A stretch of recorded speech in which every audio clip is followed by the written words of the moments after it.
Selamat pagi anak-anak. Kita hari ini masuk sesi kedua, yaitu bicara tentang politik apartheid di Afrika Selatan. Sesi kedua ya. Ini semester genap. Nah, politik apartheid ya, itu istilah ya, istilah yang terdiri atas kata ya, yaitu kata apart, yaitu memisah ya, dan health itu sistem atau hukum ya.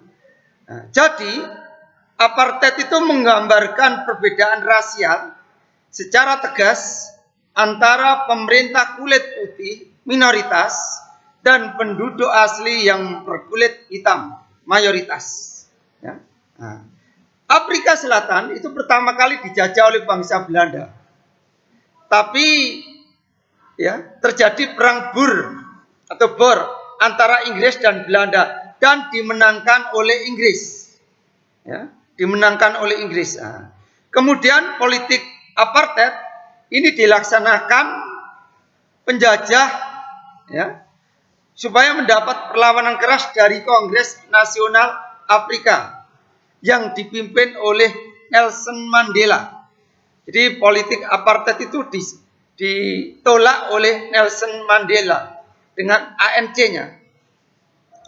Kemudian politik apartheid itu dirancang oleh orang Belanda yang namanya Hendrik Verwoerd. Hendrik Verwoerd. Ya.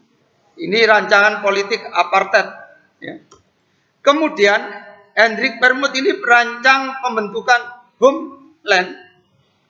homeland, yaitu pembagian wilayah Afrika Selatan berdasarkan kesukuan, itu homeland.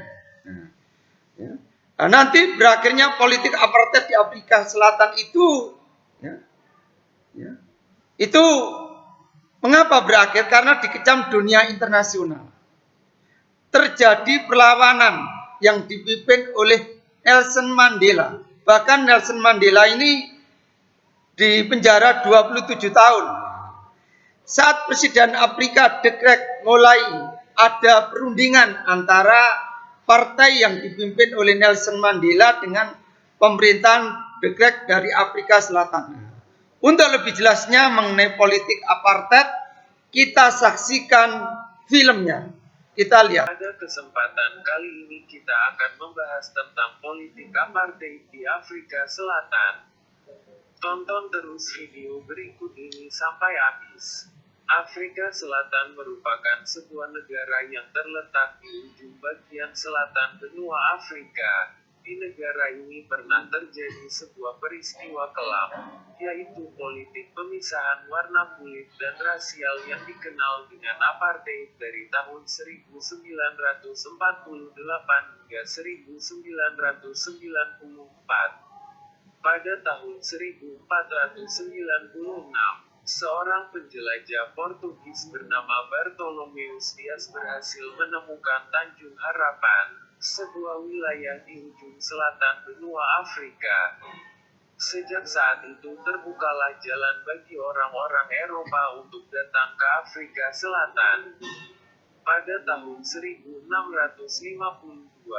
bangsa Belanda yang dikenal dengan orang-orang Boer di bawah pimpinan Jan van Riebeeck mulai menguasai sumber daya alam di Afrika Selatan dan mendirikan koloninya di sana. Bukan hanya Belanda, ternyata Inggris juga tertarik dengan kekayaan Afrika Selatan dan mulai mengeksploitasinya sejak 1870. Ketegangan akhirnya muncul antara koloni Belanda dengan koloni Inggris yang nantinya berujung pada pecahnya Perang Boer pada tahun 1899 sampai 1902 yang dimenangkan oleh pihak Inggris. Pasca Perang Boer, emas mulai ditemukan di Afrika Selatan yang membuat mereka hidup saling berdampingan dengan penuh kemakmuran. Kemakmuran ekonomi karena emas membuat mereka melupakan perselisihan dan sepakat membentuk Uni Afrika Selatan yang terdiri dari 4 wilayah yaitu Transvaal, Orange Free State, Cape Colom, dan Natal dengan Perdana Menteri Uni Afrika Selatan yang pertama adalah Hendrik Verwoerd. Apartheid memiliki arti pemisahan. Konsep ini sebetulnya sudah sejak tahun 1930-an diterapkan oleh orang-orang Belanda di Afrika Selatan untuk memisahkan orang-orang kulit putih dengan kulit hitam. Tujuan awal diterapkannya apartheid adalah untuk melindungi kelestarian budaya suku-suku di Afrika Selatan agar tidak bercampur dengan kebudayaan orang kulit putih. Namun pada tahun 1948 ketika Daniel Francois Malan berkuasa sebagai Perdana Menteri, kebijakan apartheid berubah menjadi sebuah kebijakan politik, sehingga lebih dikenal dengan politik apartheid. Politik apartheid nantinya membawa dampak bagi kehidupan politik, ekonomi, dan sosial masyarakat Afrika Selatan, khususnya warga kulit hitam. Hal ini semakin nyata setelah keluarnya beberapa undang-undang rasial seperti 1. Land Act, larangan bagi warga kulit hitam untuk memiliki tanah di luar wilayah yang telah ditentukan. 2. Grup Area Act, pemisahan tempat tinggal dan fasilitas publik bagi warga kulit hitam dan kulit putih. 3. Population Registration Act, kewajiban bagi warga kulit hitam untuk mendaftarkan diri menurut kelompoknya. 4. Larangan perkawinan campur. 5. Membatasi partisipasi politik bagi warga kulit hitam. Ini inti daripada politik apartheid, pemisahan ya, pemisahan. Kita lanjutkan. Selama apartheid berlangsung, tercatat ada dua partai politik kulit putih yang berkuasa secara bergantian, yaitu Partai Nasional dan Partai Kesatuan. Politik apartheid yang sangat diskriminatif menimbulkan perlawanan dari warga kulit hitam baik melalui perjuangan fisik maupun organisasi modern. Pada tahun 1952 berdirilah organisasi African National Congress atau ANC yang dipimpin oleh Nelson Mandela. Sejak saat itulah Nelson Mandela aktif memperjuangkan penghapusan politik apartheid yang membuatnya sering keluar masuk penjara.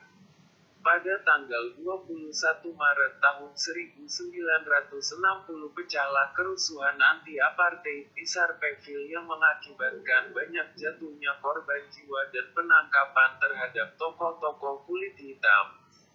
Bahkan setelah peristiwa ini seluruh partai politik kulit hitam dinyatakan ilegal.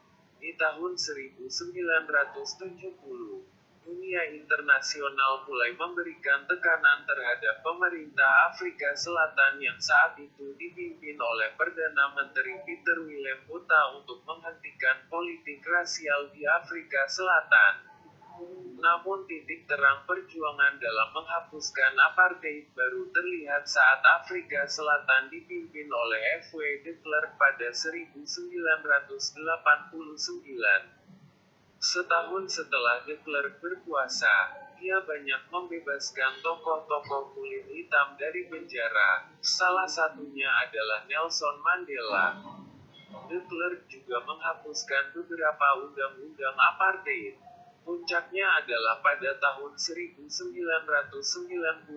ketika Afrika Selatan mengadakan pemilu multiras untuk pertama kalinya.